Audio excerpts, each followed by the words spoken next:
Ladies and gentlemen, good evening and welcome to Canal Algérie's nightly news. On to the headlines. With rise in life expectancy and improved quality of life, Algeria reaps the rewards of a policy that puts the citizen at the forefront of its priorities. Interior Minister Brahim Murad continues his visit to Tlemcen with inspections of key infrastructure and security projects, and there he oversees the launch of the Ghazawat-Nadroma highway link, a strategic route set to accelerate trade and regional connectivity.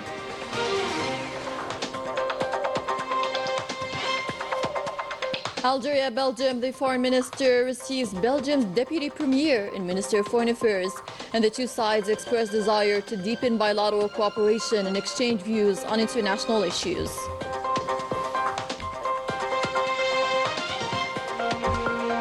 And France far-right media stirs public opinion from critical internal issues, such as the economic crisis, through a deflective rhetoric. Welcome back. First off, under the slogan, giving young people the means to start a family in a prosperous Algeria, our country celebrated World Population Day at a time when the country is marking and making significant progress in improving health coverage and promoting education through programs outlined within Sustainable Development Goals, especially with regard to young people. Algeria has made significant progress in the field of health, which is reflected in the rise of life expectancy, now equivalent to the average rates in developed countries. Let's take a closer look with Rania Al-Bahri. Policies and strategies haven't rested until Algeria has been placed on the indicators of hope and progress in all aspects of life. Life expectancy in Algeria is now equal to that of developed countries, reaching over 79 years. Algeria is achieving positive demographic indicators today within a comprehensive and forward-looking vision for sustainable development in vital sectors, as evidenced by today's figures, especially those related to health, housing and employment. Our country today has provided us with education, and our youth have studied and graduated as doctors, performing complex surgeries that were previously performed abroad in foreign currency. Tangible progress has been made in the health and safety of the population thanks to better health coverage and investments in the health sector. Algeria has today recorded a significant decline in the infant mortality rate from approximately 40% per 1,000 births in 2000 to 19% by 2023.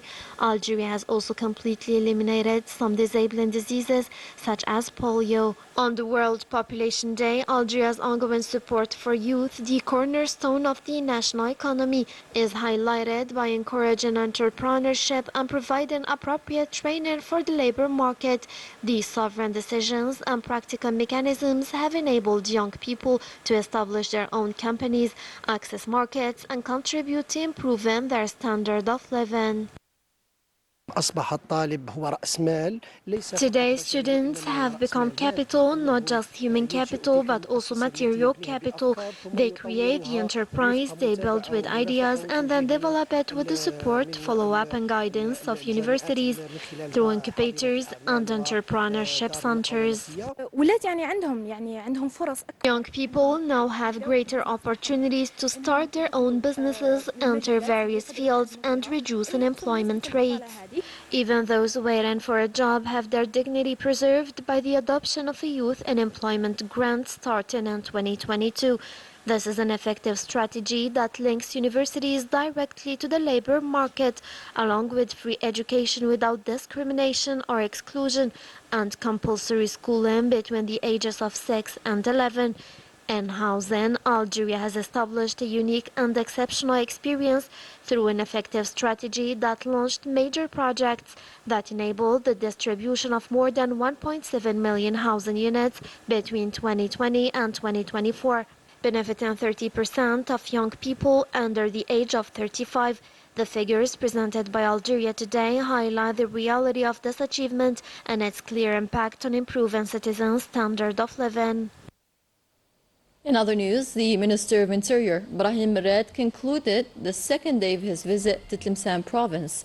At the heart of the day's agenda, inspecting the Ghazawat Nadroma Highway Link project and inaugurating several security initiatives to boost trade and public safety.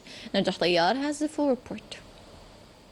On the second day of his working and inspection visit to Tlemcen province, the Minister of the Interior, Brahim Red, inspected the road project connecting the port of Ghazawat to the east-west highway. This 10-kilometer section heading toward the Nadroma is considered a strategic axis intended to ease and speed up the commercial exchanges to and from the port.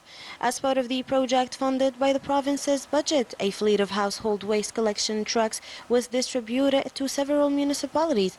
The minister stressed the importance of prioritizing public hygiene, especially during the summer season, in order to ensure a healthy living environment for the citizens by stepping up efforts on the ground. In the border region of Bab el-Assa, the minister also oversaw the launch of 4 hydraulic drilling stations. A complementary program was announced to improve the drinking water supply for residents of the province in the medium term, with future reliance on seawater desalination plants. The minister urged the officials to urgently find solutions to double the supply of drinking water, particularly during the summer period. As the President of the Republic stressed, the citizens must become more involved in addressing the local concerns and actively participate in the development of their municipalities. It's essential to find urgent solutions to revive the local investment. Municipalities, in turn, must ensure access to drinking water by all possible means in areas that lack it.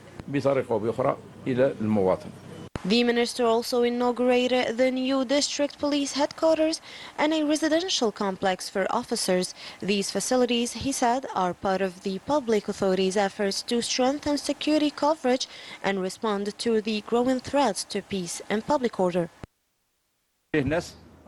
Our priority remains the well-being and the safety of the citizens. We are fully mobilized to protect the population.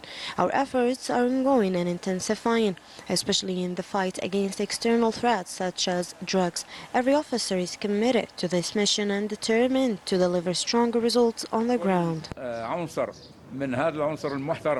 Overall, the visit reflects the state's determination to provide high-quality public services and respond to the population's expectations in line with the region's social and economic challenges. Switching focus now to cooperation, where Ahmed Attaf, the Minister of State, Minister of Foreign Affairs, the National Community Abroad and African Affairs, received Maxime Prévost, who is on an official visit to Algeria. On the occasion, the Minister of State held private talks with his Belgian counterpart, followed by an expanded working session with the participation of delegations from both countries. These talks allowed for a review of the current state of the friendly and cooperative relations between Algeria and Belgium, and the discussion of ways to advance them to greater heights in line with the enormous potential they both hold. In this regard, the two parties agreed on the need to take concrete steps to inject new momentum into bilateral cooperation, particularly by activating monitoring mechanisms, reviewing the legal framework, and encouraging interaction between businesses, communities to seize potential partnership opportunities in economic fields such as renewable energy, transportation, mining, food industries, and pharmaceutical products. On the multilateral level, the two ministers discussed the partnership between Algeria and the EU in joint efforts to promote peace, security, and sustainable development in the Euro-Mediterranean space. They also exchanged views and analyses on a number of current international and regional issues, particularly developments in the Palestinian cause, as well as the South Sahara region, in addition to the Russian-Ukrainian war.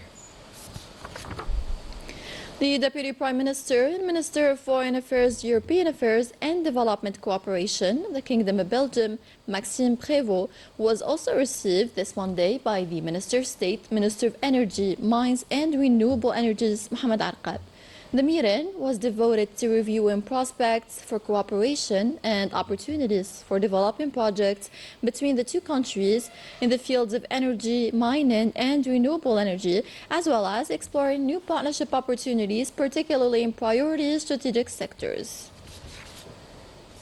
In other developments, the proceedings of the high-level workshop organized by the Ministry of Foreign Affairs in partnership with the International Organization for Migration, or the IOM, came to an end. The topic was the involvement of the national community abroad in national development efforts. It was also emphasized that the organization of this high-level workshop is in the framework of strengthening the role of Algeria in this area of multilateral action. The head of the IOM mission praised the pioneering role of Algeria based on integrating the community in several public national policies. Our exchange with Algeria was very productive. We clearly observed a comprehensive and sincere commitment to involving the national diaspora in the country's sustainable development. We welcome Algeria's efforts in this regard and are pleased to consider this a starting point of cooperation with the International Organization for Migration. I believe we have already laid some key foundations for the future collaborations.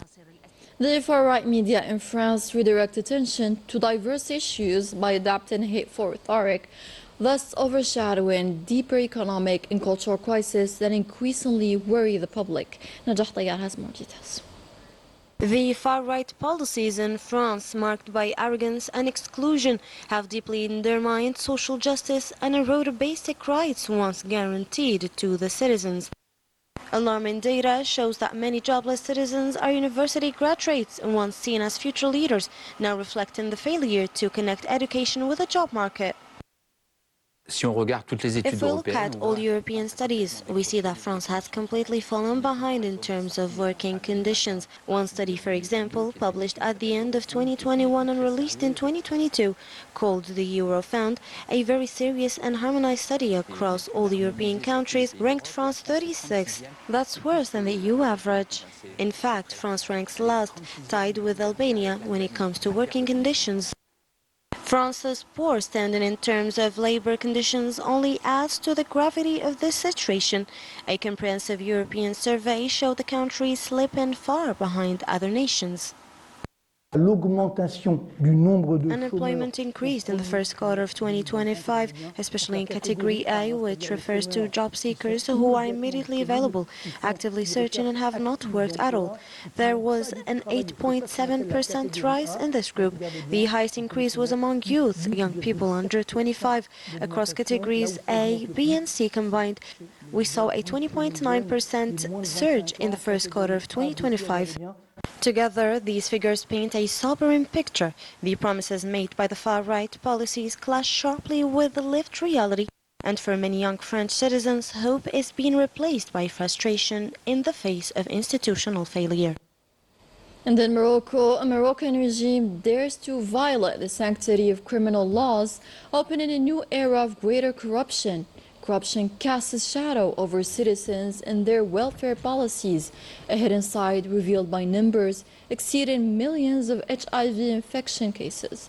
Further indications with Anil Bahri. Frightening numbers cast a dark shadow over AIDS in Morocco. Cases are being exacerbated by the practices of the Mahsen regime, which has cut off financial allocations and halted medical services essential for combating this contagious disease. 18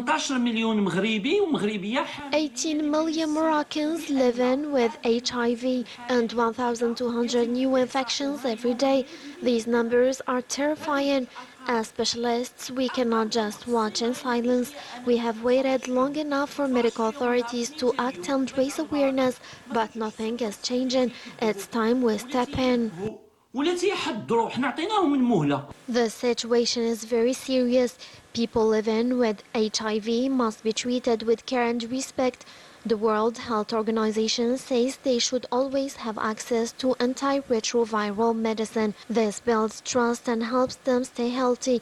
But in Morocco, this care is under threat, funding is unstable, and some important services are being shut down. On top of that, people with HIV are often treated unfairly. This discrimination is hidden in many areas like health, education, even energy. These problems come from a corrupt system led by powerful people who use bribery, steal public money, and send investments abroad.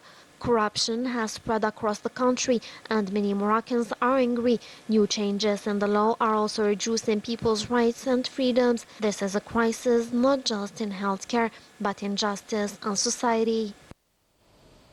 And with that, we end tonight's news. Thank you so much for joining us. Take care.